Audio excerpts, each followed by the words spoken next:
and welcome to this week's episode of Out and About in the UK. Coming up a little later in the show, we'll be joining John O'Connor and members of the Irish Pensioners Forum of East London for their annual dinner dance. But first, I've come along here to the Irish Embassy in central London for the launch of a very exciting programme of events to mark the centenary of the 1916 Rising.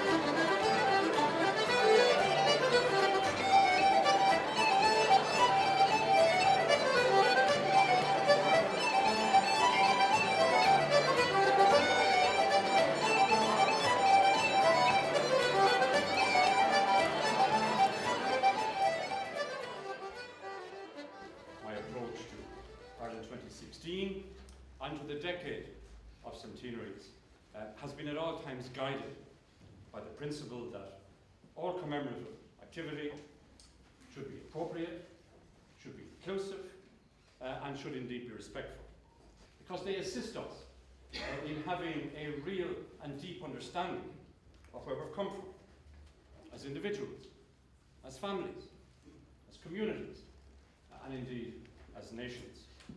Mary, a very exciting year ahead. 2016 is to mark the year of independence. Tell us a bit more. Yes, 2016 is a very exciting year, and the Irish Government have put significant effort into organising many events globally. Particularly, we're here today launching the I Am Ireland Misha Era programme, and this is a programme of contemporary arts that's being put right into the middle of the commemorations year.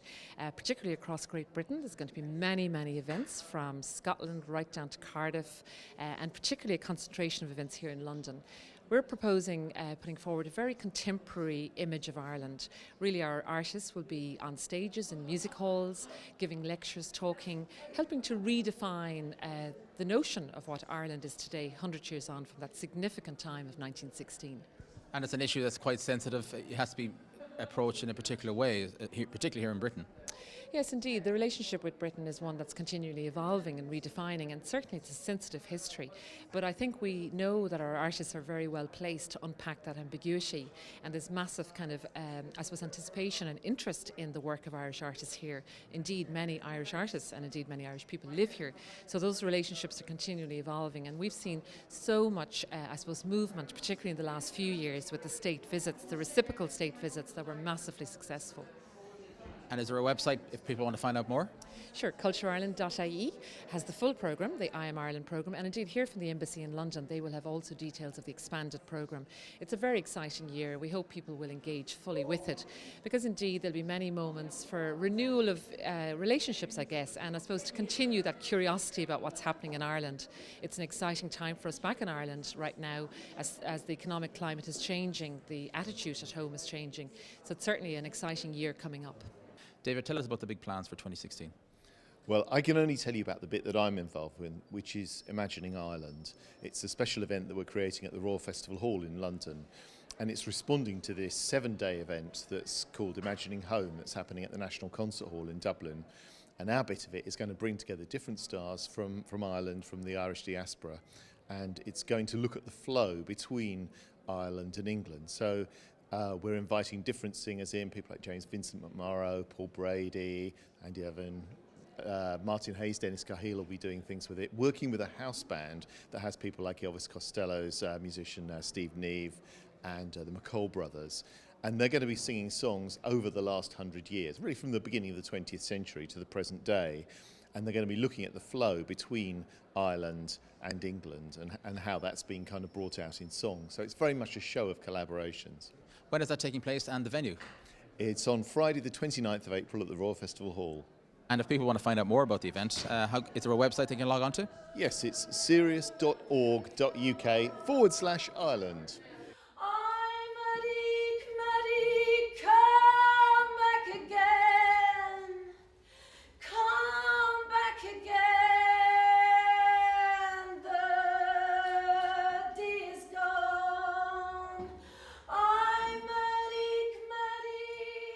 Camille, tell us about your involvement in the commemoration of 1916. I'm doing a few projects and I'm very excited to be part of. The first one is with the National Concert Hall. John Kelly is kind of hosting an evening between English musicians and Irish musicians, looking back at kind of 100 years of our music and the connection. And that's with Kate St. John. And then we're going to bring that show to the Royal Festival Hall in London in April. So that's the first type of project, and this kind of stuff I do is about interpreting music, so I'm delighted to be doing that. And the second one then is with this kind of icon of the Australian stage, Paul Kelly. We already have been in Australia in the past few months working with him, creating music to poems that are Irish. And so we're going to tour that, probably the Sydney Opera House in Melbourne, and then bring it back to Ireland. And then the third one, which I can't say who I'm playing yet, but I got a part in Rebellion, which is the RTE programme all about the 1916 Rising. So Very exciting year ahead.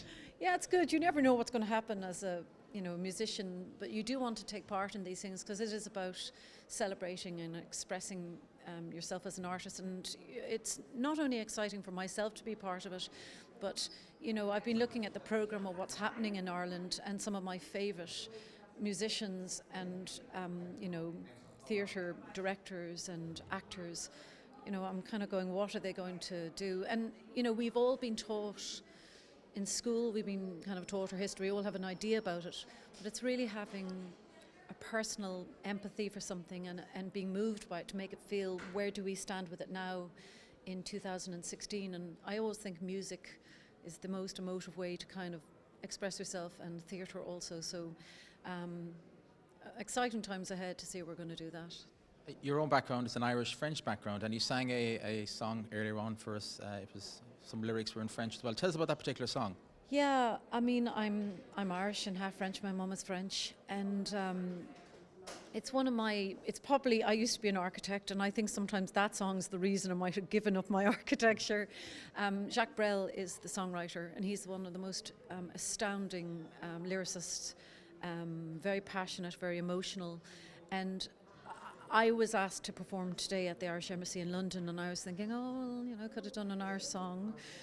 But I thought, the language of music is universal, and this song is one of the most beautiful kind of songs of loss, yearning and love, of kind of about one's country and maybe the loss of a person. So it speaks on a very universal level, but also on a very intimate level if you lose somebody in your life. And so it's sung in English and sung a little in Flemish. And I know that when I heard it, I was just blown away by it, and a lot of people love it, so I thought that's the one to try. Well, we've got a week-long festival to mark the contribution of Irish artists, particularly here in the UK over the last century. And it opens with Micheál O'Sullivan from the University of Limerick playing music on a modern piano that was originally meant for the Irish harp, some of O'Carolan's great music, and that's Micheál's debut at Wigmore Hall. And it's a wonderful way to start a week, and the week will end with a concert of birthday odes that were originally performed at Dublin Castle in honour of Queen Anne, and we're going to dedicate those to the current Queen here because it's the week of her 90th birthday. And coincidentally, on the day of her actual 90th birthday, the 21st of April, we will commemorate the last 100 years of Irish culture, and indeed the Irish and the British dead of 1916, as well as all the Irish people who died in British uniform during the Great War, and particularly at the Somme. It's a complex history, it's a complex story, but we want to celebrate it respectfully and in the spirit of reconciliation and going forward. And central to that is Dame Anne Murray, who probably represents the greatest in Irish classical music, the greatest in Irish classical art of the last 40 years. She's the greatest and most decorated Irish singer since John McCormack, and she will be presented with a special award by both the Irish and the British governments on that evening, and that's something that we look very much forward to. The concert features up to 20 Irish classical artists, singers, pianists, and many others besides, and will go live on both RTE and on BBC. And the time, date and location of that event? It's the 21st of April at Wigmore Hall, and will be also broadcast or webcast live on our own website, www.wigmore-hall.org.uk. So we have 4 projects on the go. The biggest project that we're doing is with BAFTA, and that's going to be a screening of a 1916 documentary.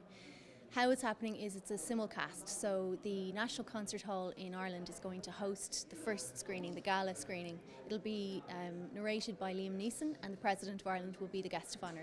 So what we get is a live broadcast from there. So we're going to have a local audience here and a local host, and people here will be able to enjoy that. And earlier on you showed us a snippet of that. Tell us about that particular film. It was produced through the Keogh Nocton Institute of Irish Studies at the Notre Dame University, and there's a wonderful lady called Brianna there who has pushed this forward, and it's a difficult time to get these kinds of things finished, so she's done an excellent job of getting that through. The idea of it is to try and reach a wider audience. A lot of the commemorations and celebrations that are happening, they will have a political edge, an academic edge, and so I think they wanted something that would appeal to people more generally, and I think something like this is able to do that. If people want to find out more about it, is there a website they can go on to? They can go on to the commemorations website, which is ireland.ie, and all of the Culture Ireland events and celebrations are listed there. Well, I'm sure you'll all agree there's some very exciting things happening here in Britain to mark the centenary of the historical events of 1916. We're going to take a break right now, but do stay with us in the second half, where we'll be joining John O'Connor and members of the Irish Pensioners Forum of East London.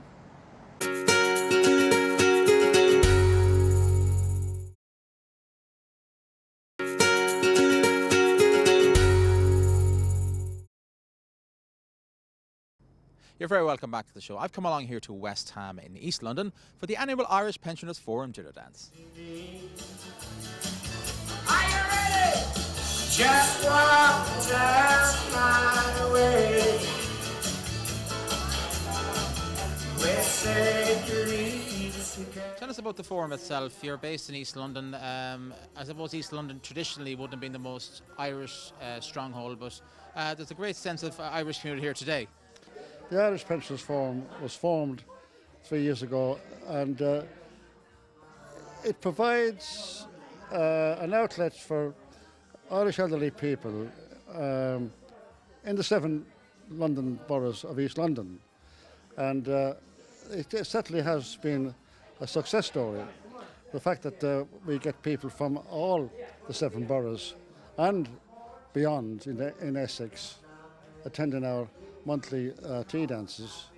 So it has proved that an organisation like this was definitely needed in East London for that particular reason, because people are living in their bedsits, flats, alone, some of them, widowers, and it's only once a month, but it is something to look forward to. They can come out, they can meet with people from their own counties, people they haven't met before, people that have met many years ago and lost contact. So it is a great community service. And we had the ambassador here as well, and it's great to see him here. But the Irish government does a lot to support organisations like this in London. Yes, first of all, it was great to see him here. He gave a lovely, lovely speech. A speech that the people, our members here and their friends understood, knew what it was all about. And going on from that, the Immigrant Support Programme and the Irish Government and the Department of Trade and Foreign Affairs are very, very generous to us as well. It allows us, the money, the funding they give us, allows us to develop what we're doing in the way of clerical work, administration, the booking of coaches and doing cultural work like that. So it does help in a big, big way. I mean, it is very, very appreciated. Sally, thank you so much for joining us. Your thoughts on this lovely afternoon? Oh, it's absolutely lovely. To be in the East End of London, it's really nice. It's lovely for them to come together. They come from every county in Ireland. And then to have the presence of the ambassador, to have the ambassador here in the East End with them, it's a first. They're thrilled. He went round to shake hands with everyone. He didn't miss a table. And they'll walk home tonight feeling really good that not only did they have a nice dinner, nice company, but they got to meet the Irish ambassador, and I think that was really nice.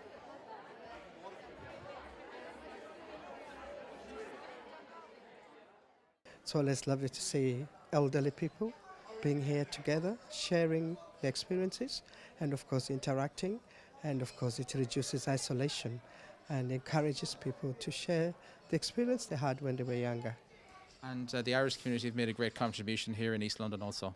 Oh yes, they've made a vast contribution to East London, and a lot of them were nurses, especially one of our hospitals, which is Whipps Cross, was run by literally Irish nurses, and the NHS couldn't do without Irish nurses.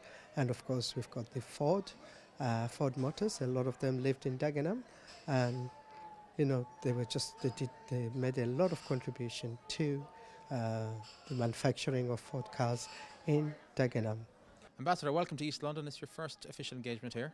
Yes, it is. Well, I've been all over this country, visiting Irish communities all over the place, and I've really enjoyed the experience of meeting the Irish community in different parts of Britain. And here today in East London, it's great to meet another group of people, some of whom I've met before in different places, but they're the mainstay of our community here in Britain, because these are people who've been here for decades, in some cases generations. And the great thing about them is that they feel just as Irish today as the day they left. And that's a real tribute to Ireland, but it's also a tribute to them and to their determination to maintain their Irish identity through all the decades they've been here in this country. And today it's been organised by John O'Connor, and there's some great pillars of the Irish community all over London, like John. Yeah, we couldn't really have a community here properly in Britain without people like John O'Connor and the Pensioners Forum here in East London, because they're the ones who bring the community together. You can see downstairs that these people want to be at an Irish event, but they probably wouldn't organise it if it wasn't for somebody like John that actually had the idea and the drive and the determination to make this happen. And I'm delighted that the Irish government has been able to support this organisation in a modest way by providing funding from the Emigrant Support Programme, because this is a very important part of the Irish story. We have big communities all over the world. We need to recognise that. We need to support them. And that's what the Emigrant Support Programme does. And it's a very valuable thing to do, because these people are a resource for Ireland. They have been a resource for Ireland for decades. They've been our representatives here in Britain. They've raised the level of consciousness and a positive image of Ireland here in this country. And that's why it's great to be able to give them modest support now at a time when they need that support in order to enable them to continue to meet and network as Irish people here in Britain.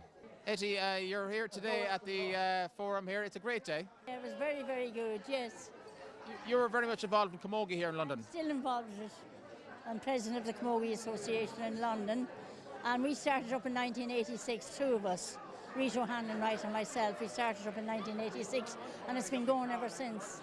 And is there much coming up? What's the scene like here? Is it quite big? We have good teams, yeah. Croydon, Father Murphy's, Pierce's. We've teams in Birmingham, we've a team in Manchester, Fulham Gales, and we've a team in Liverpool, Wolf Tones. So they had the AGM in Birmingham last week. They're doing it in a rota now, because it won't be called Camogie to London now. It'll be called on Bratton Moor.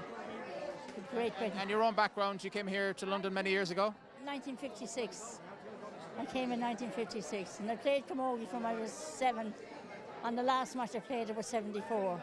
I stood in goals for Croydon, and I won a junior medal. I never won a junior medal in my life. And where are you from originally? I'm from Ashbourne and Meath, yes. Jimmy, great afternoon here. Yes, it's a wonderful occasion for the Irish in the East End of London. I've been a member now for about 4 months, and I find it's great for the community of the Irish people. Your own background, you have a great love of Gaelic football. You're involved in one of the clubs around here. Tell us about that. I'm involved with Thomas McCartney's GA club, vice chairman actually of the men's. I'm president of the women's. Great bunch of girls, very decent girls. We won a trophy already this year. They're a credit to their parents, these girls that are playing for McCurtain's, and I'm very proud. I was asked to be their president. That's lovely. And I suppose they'd be all girls that are nurses, teachers, which is a huge amount of Irish right now in those professions.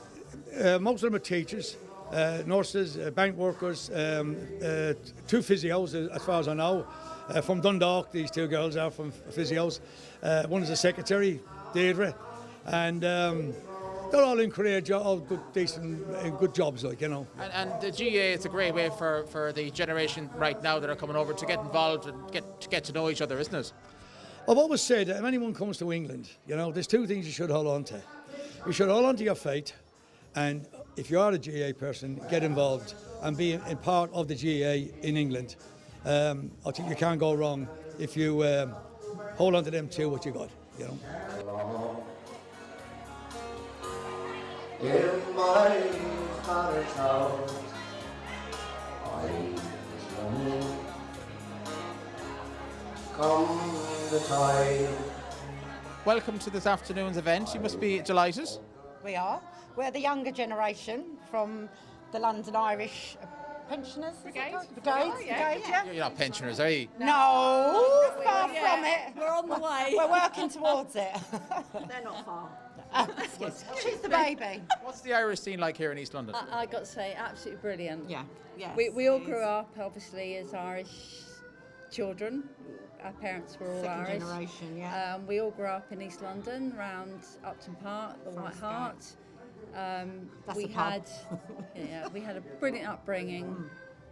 We had so much fun, and we really want that for our children. And we try and do what we can to get our children together to functions where And we keep all the meet Irish up. thing going. Yeah, exactly. These organisations are very important to keep that message going. Of course it is. Oh, if it very wasn't for much this organisation, this wouldn't be happening today. So due to the members, Bab is a founder member, aren't you? Yes, So, I am. yeah. Yeah. I am one of the younger pensioners, I have to say. You're not in our gang. And the Irish have always been good at organising stuff and having a good time. Benefit dances So, when we were kids. You know, Anybody that it's needed it, just yeah. joyous to see and to get this generation in and hopefully the next. Imitation, like you imitation love to me. Now I thought that you could be the perfect lover. And John, if people watching tonight in the East London area, if they want to get in touch to find out more about your organisation and maybe partake in some of the events, how can they do that? Well, it's anybody wants to get in touch with us, it's my email address is johno'connor118@gmail.com, and my telephone number, my mobile number is 0790 33 66 992, and any inquiries, that comes to me, we will look after you and we will welcome you into our organisation. Membership is quite cheap. It's £1 a year for life. Well, £1 membership, and that's for life. So it won't break the bank. Well, we really had a lovely day with John and all the gang there at the Irish Pensioners Forum of East London, and we'd like to thank them for inviting us along there to their annual dinner dance. If you'd like to contact the show, send an email to ian@irishtv.ie, and you can also find us on Facebook and on Twitter. Unfortunately, that's all the time we have right now, but do join us next week when we'll be out and about in the UK.